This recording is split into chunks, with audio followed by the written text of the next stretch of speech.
here's a video production company that's working in the area, so it feels local. It feels like something that people would like. Right. So it's almost like you're building up like a character or an identity that is your business, right? A personality that they want to work with, because then it doesn't give it that corporate, concrete feel. Right, You know what I mean? And it's like that works, but if you're not that, don't try to pretend to be that, Exactly. right?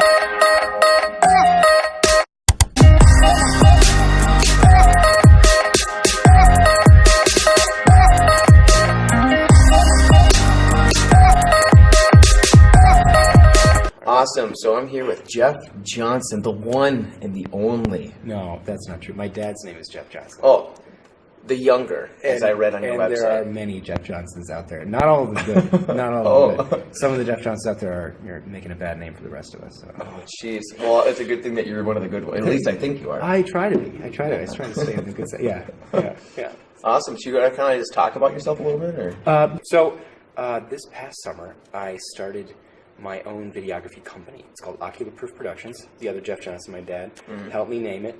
And at first, business was really slow. And I was like, okay, what am I doing wrong? I think I have the skills. I think I have what it takes to be I feel like I can make a good product because I've been working with video before. So let me back up first. Sure.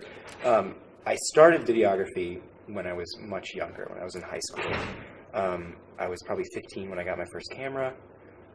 Because my dad was a teacher. I'm also an English teacher in my regular. That's my day job, basically. For now, at least. Well, who knows, right? Who knows? What can happen? So I started making video lessons for him because everything was going online, and he needed some lessons for his online classes. He became a professor a teacher at a 2-year community college. So it's like, okay, video is going to be the fastest and easiest way for him to deliver content to his students. And so that's where I started. I started with a Canon T2i, just a Canon Rebel, just the most base model DSLR. And it spurred something in me that I wanted to keep going. I wanted to keep doing video. And so that passion for it kind of stayed with me throughout college, where I started working on with a documentary team here at St. John's, where we are. Oh, yeah. It's Extending the Link, right? Extending the Link, yeah. So I did 2 documentaries with them over the course of my junior and senior year. I had a blast, loved it. And so it looks like you went to Kenya for one, is that right? I didn't go. So it's like the team, it was a documentary team. So there was 12 people-ish on each team, and a group of 6 of them went to Rwanda for the first one. It was documenting women in agriculture. Both in Minnesota and abroad, so we tried to connect the two. Cool. And then the second one was electronic waste. So that was electronic waste here and in Hong Kong. So those are the 2 documentaries I made in college with friends of mine and my girlfriend, and it was a blast. Loved it. Yeah. And I was like, okay, now college is ending. What do I do? Right. So I was like, well, I think I still want to keep going. And also I didn't have a job for that summer. So the summer after senior year. So I was like, okay, because I have student teaching next, and I'm like, I need to do something during the summer. I could just get a job somewhere, pay the bills, whatever. But I wanted to try making my own video production company. So I did. I called it Ocular Proof Productions. And for the first month and a half, like I said, things were really slow. I didn't have a whole lot of business. And then things started to pick up.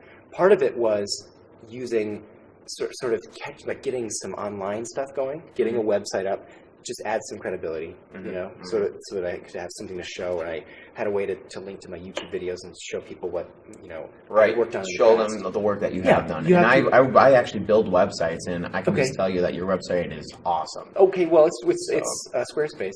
It's like that's what I was like. I don't know how to build a website. Like, how do I do this? But you got to get something up there. So I did that and fiddled around with the colors probably for too long. And make it like the fonts. Well, that's what you're into, right? Is the design and the visual effect or whatever, right? Yeah, and it was a blast. Honestly, it was fun. So I did that, and that started to build some leads for me, so I could start getting some clients. And I also used So you're telling me you just built a website and then traffic just came, or did you tell people about it? It's still kind of dead in terms of SEO and all that stuff. Right. I just learned what that term means, so I'm bandying it about like I know what I'm talking about, but I don't. Sure. I don't. You probably know way more about it than I do. So traffic didn't come. So then the other thing is, okay, well, I built this beautiful website. No one's coming to see it. No one's looking at it. So I'm like, okay, how do I do this? And I started looking into it. one of the ways that I started to branch out there was I was like, okay, well, I built the website. It's still going to serve the purpose of giving me credibility when someone does visit me. So I'm like, it must be still like traditional cold calling, cold going to businesses. You just got to get their foot in the door. I did that for a while. Still didn't work. Still didn't work. Because it's like I was going around to local businesses and they're like, well, video, like, why do we need that? And I'm like, that's a good point. I have no idea. why would you want this? Because I need to get paid. Like I started this company. I thought you would like it. Yeah. I don't know. Beyond that, like, come on, look at this documentary. Yes, do you like it? Like, do you see how this could work for you? No, they don't. So they don't. And so eventually, it was a combination of like Facebook, because Facebook ads you can be very targeted with, right? And you can create a Facebook page and you can create this whole like persona around yourself, and half of it is that like, okay, we've got here's a video production company that's working in the area, so it feels local, it feels like something that people would like, right? So it's almost like you're building up like a character or an identity that is your business, right? A personality that they want to work with, because then it doesn't give it that corporate, concrete feel. You know what I mean? And it's like that works, but if you're not that, don't try to pretend to be that, right? So, especially in your case, and when you're in a creative industry, you know, you want that more of a colorful character, like you called it, instead of that, you know, like machine. Yeah, absolutely. You can't refer to yourself as like this big corporate entity if you're not that, and if you're just going to be offering, you know, a service that is, you know, basically you coming in to helping them, and helping businesses. So then it was Facebook, and it was like apps like Thumbtack. So Thumbtack is basically you someone out there puts in a bid for a job, and they say it's sort of like what else? Like Home Advisor? No, not that. So it's like a job. It's like an eBay for jobs. eBay for jobs kind of thing. Sure. Yeah. So and then you as a company come in and bid on different. You say, okay, projects. This is how much it would cost. This is my pitch, et cetera, et cetera. And then there's up to 5 people who can bid on the same job. And then they have to kind of weigh it out, and sometimes they just disappear on you and they ghost you, and you're like, okay, well, I just wasted $10 paying for this bid or whatever. Right. But sometimes it pays off, and you end up working with like an independent television producer in the Twin Cities, or an entrepreneur or whatever, and slowly you can build up sort of this online reputation. But it's always like even if you can't drive traffic to your website in like other ways, you can use that website as like a portfolio. Absolutely, yeah. That's like one thing that I really liked about your website is when I went there, you had like, I just kept scrolling, and there was just an example after example of like, not only just like, I kind of made this 5-minute video, like, some of them were like an hour, some of them were a half hour. Yeah, and you don't have to watch it all, right? I mean, it's like, you just skip around and you see what you did. I know all your work. Okay, all right. Yeah, and that's part of it. You have to be able to show, you know, the different sides. Some people kind of carve out a niche, like a niche. How do you say that? I've heard it like every other way. I've heard it both ways. Yeah. I've heard banana. It's pronounced. No. So okay, you have to carve out that special track, or you can just say, hey, I want to try doing this. I've done this. And at this stage in my career as a videographer, it's like I have to just point to everything because I don't know what I would necessarily specialize in. Maybe someday it'll be documentaries, but I don't have enough experience in any one of those fields to say, this is for sure what I'm the best at. Right. And how would you know unless you test it all out? You know what I mean? How would you try? I've never tried real estate videos, for example. Right. I would love to, you know, so. Right. I noticed you did like an interview with like a band, but like a music video would be another good exactly. So actually I was working on a music video. I should put that up on my website. Thank you for reminding me. There you go. Cool. Yeah. So do you do everything from like getting the camera out and filming to directing to writing if there's a script involved? It's a one-man band right now. Awesome. Yeah. And I would love to bring in more people, but the thing with the video production industry, and it's especially true like here, is that it's like the margins aren't really there. It's not Hollywood. Right. You know, so you can't really just say like, okay, I'm going to be this huge. There are companies. There's one in St. Cloud that has like 5 people on staff, but the vast majority of the video companies around in this area are small. Mm-hmm. You know, they have to be really lean in order to, you know, make a profit. Make anything. Yeah. Mm-hmm.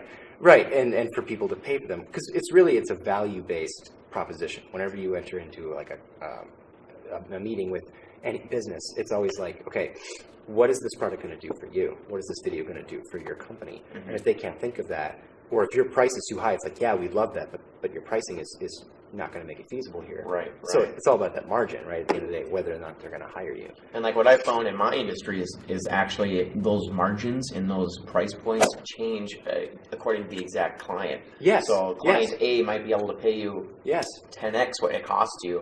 Right. But client B can't even afford your minimum. You know Right. what I mean? Right. And there's ethics there too, because you're like, okay, at the end of the day, am I going to charge, what it's worth to this company, or am I going to charge what it costs me in terms of time and what costs me to just have a standard of living that I'm willing to appreciate, And so for right now, it's like, well, I just want to do video. I just want to get out there. I just want to do something. I just want to stay busy. Yeah. And it's like this is my summer job, and I'm just fresh out of college, so I can have a lower margin and provide a relatively high level of quality still. Right. At least I hope that's what people think. Oh, I think so, yeah. But it's like that's okay for right now, but it's also like I would like to grow that eventually. So that's also factored into that. I'm thinking about providing a quote. It's like, okay, I need to have a certain percentage of this go towards growth for the future of this potential, right? Expanding, whether it's marketing, getting new equipment is a huge thing in your industry, especially when you're just software. starting out. Yeah, right, exactly, and just covering what I've got already, because gear depreciates, and it's like every 3 years or whatever, you got becomes irrelevant anyway. Yeah, and it's like, well, like, why would you hire me? My camera sucks. Yeah. I got this little picture. Yeah. And all of a sudden, your phone is better than my camera. So, like, why am I here? Right. And I don't know that it's always about the equipment, but that's obviously a huge piece to it. So. Well, I mean, look at even there's some Hollywood movies that are shot from a phone, like Blair Witch Project. Yeah. You know what I mean? It's just kind of like the setting or the kind of what you're trying to get across, you know what I mean? The authenticity, if that's what you're looking for, you know what I mean? Or if you're looking for like real professional, it depends on the gig. Yeah, and it does. And the other thing that's really bizarre about it is that you can always rent. You can always, if I could somehow pitch to a company that I have the skills that you need, and there's no reason to hire James Cameron, I can still use the same camera as James Cameron, right? I'm your next production. I can be there with the red, the new one, like the 33 megapixel whatever monstrosity they've got going on. Sure. What they shot Stranger Things with. Yeah, whatever. I can be there with that. It takes a boom to lift it. Yeah. It's like I can't even lift it off the ground, but I'm not there yet. So it's like you're always building towards this end game where it's like it's always the horizon is always moving away from you. But so who are people that you look up to, like in that niche, in that industry? That's a great question. Everybody's got that director absolutely that they really like. Absolutely. And what's weird is that it's not even like the famous ones that everyone's heard of or that make like the Hollywood movies. I like watching like the YouTube DIY video channels. There's this guy who early on I discovered him. His name is Philip Bloom. He is a videographer in like England. Okay, and all he does is he mostly does educational content or camera reviews.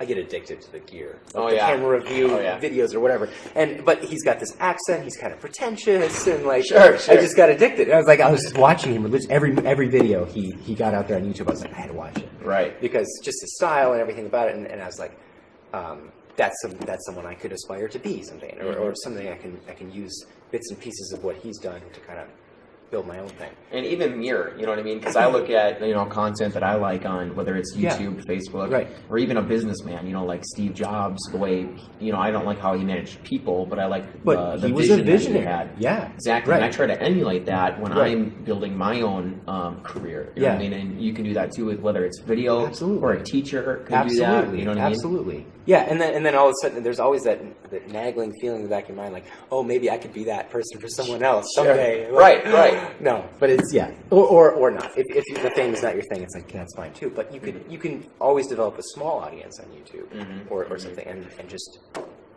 pander to that. Or even just like that one teacher that impacted you. You know what I mean? If you even impact one student the way they did to you. Yeah, you feel like it's worth it. Exactly. It's all worth it, right? Exactly. Yeah.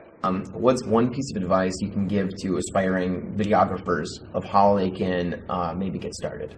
Okay, so in particular on YouTube, or just in general? Just in general, if they want to have a business that, whether they're pitching businesses or whatever. What you have to realize going into it, and there's a whole book on it. You can look it up. It's called 0 to 1. If you're an entrepreneur, I'm sure you've read it. I think it's like, Peter Thiel, right? I think so. I think so. I don't remember the author. Yeah.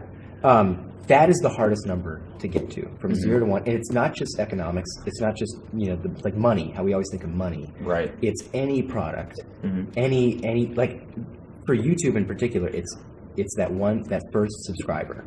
If you get from 0 to 1, now that guy's going to share your videos. Right. It's the same thing. The economy of money is very similar to the economy of audience. To capture your audience, making that transition from going from 0 to 1, that's the moment you want to look for, and that is the hardest thing to do. So if you get there, you're well on your way to success, I guess. So the way to kind of translate that is, once you get one client, that client, if you do a good job, if you're doing a business, same deal, right? Right. You got to have that one client. If it's a service, rendering that first service, and that means that even if you have to do it for free, even if you have to do your first jobs, your first couple jobs, right? So that's why I was just going to ask you, how do you get that first client? Yeah, so sometimes it's going to be your friend, and you're like, hey man, your guitar skills are minimal, but we could make a music video, and let's do it. Let's spend a weekend making a music video just with my iPhone. Don't let the gear hold you back. Don't let anything, like your friend's poor guitar skills, hold you back. Just make stuff, make stuff, and that will build on itself. So I started out making, lessons from my dad, YouTube video, and they were super minimal at first, and we slowly built that up. And eventually, now I started making documentaries, and now I'm starting this business. And I never could have started that unless I'd gone from 0 to 1 in that first little bit. Right. So kind of to branch off on that, one thing I think of is you have to put out a ton of, like what you said, free content first, because no one's going to pay for someone who's never done it before. Yeah. So whether you're, like, look at any professional athlete, Michael Jordan didn't get paid when he was a 6-year-old to play basketball. Right. He spent 18 years of his life or whatever it was playing basketball for free.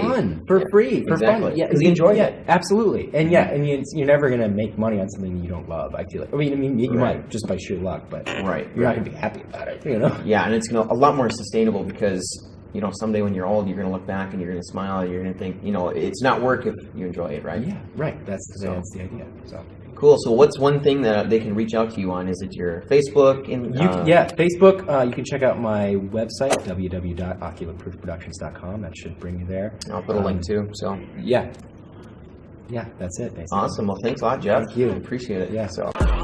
Come from a town where most of the people are so close-minded. They go into school and they work in a job, but they don't even like it. I won't be put in a box. Nobody telling me what I should rock. Nobody telling me what I should drop. Cause I do what I want and just know I don't stop. Recording till 4 in the morning, they snoring. I'm pouring my soul into every story. I'm writing, producing, I mix it, I master, I'm building my craft, and I'm not looking back. I've been going doing things I wanna do when I want to.